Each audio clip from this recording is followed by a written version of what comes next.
Chronic wasting disease is a threat to Kansas deer. First found in a wild Kansas deer in 2005 in Cheyenne County, every effort will be made to stop its spread.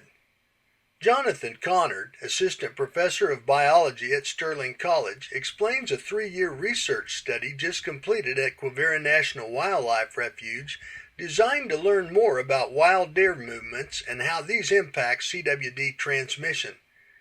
Results should help develop future management strategies to slow the spread of CWD. Though findings were extensive, Connard shares the highlights. We started this research project because we were interested in learning some of the effects of CWD, and we know that CWD is a disease that's been coming into Kansas and it's progressively moving east throughout the state.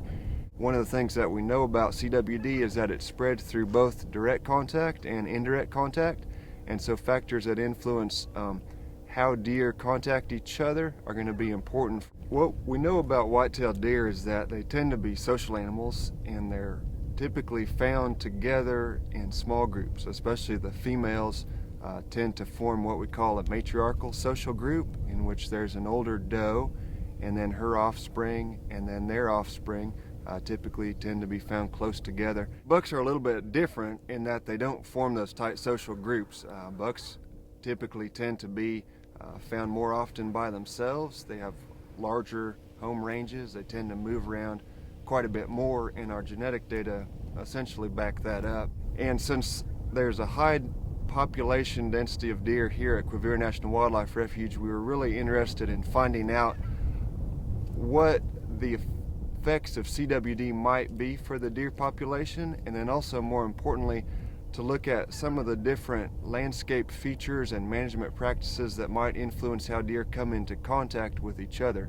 In order to capture these deer, we were really focused on mature bucks, and the technique that we used for capture was called a clover box trap. What we did was we baited these with corn, and then the deer came in there. We were able to trap them in those traps, place radio collars on them, took blood samples for genetic work. We took some tissue as well, and then we would do some basic body measurements. We'd also remove a tooth that we used to get a real accurate estimate on age. The deer had a very old age structure.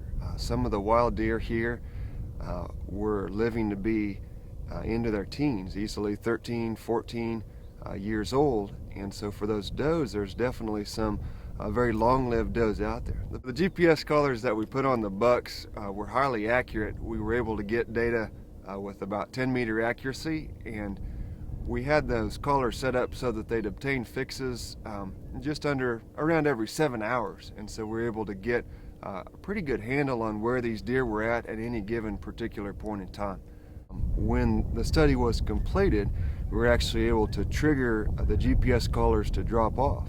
For the does, we outfitted them with VHF tracking collars, and so they were ones where we actually had to come out here. We'd do radio telemetry in order to track these particular animals. Some of the interesting things with the data in particular we found were that some of the does, like you'd expect, had very small home ranges, and so it seemed like those does would always be in the same location at the same time, and the same thing for the bucks as well. But occasionally we'd get deer that would just move rather long distances, and so we'd have instances where deer would move up to 5 miles within a very short time period. We had some of our deer that moved long distances off of the refuge. We had one doe who was always found in the same location, it seemed almost the entire time during the study, and then one week she was essentially gone, and she was actually found north of Salinas. For a buck, it wouldn't be out of the ordinary to have a home range that was at least 2 miles wide and 2 miles long. So I guess one of the main things that we learned from this research is that there are a number of different factors that influence how deer come into contact with each other, and deer will definitely come together on cropland areas, in particular those winter wheat fields. Any feature on the landscape where deer congregate could potentially be a factor that could influence CWD spread. It's not only bait stations that are areas where a lot of deer come together, but it's also areas such as water holes or salt licks, any type of feature that draws deer to a specific location could be a factor that influences contact rates and thereby could influence the spread of CWD. This research has been important because it's given us some important information about basic biology, and it started to help us to better understand maybe some questions that we can work on formulating for the future to really get a better handle on some of these things. Chronic wasting disease, where research can help protect our Kansas resources. I'm Mike Blair for Kansas Wildlife Parks and Tourism.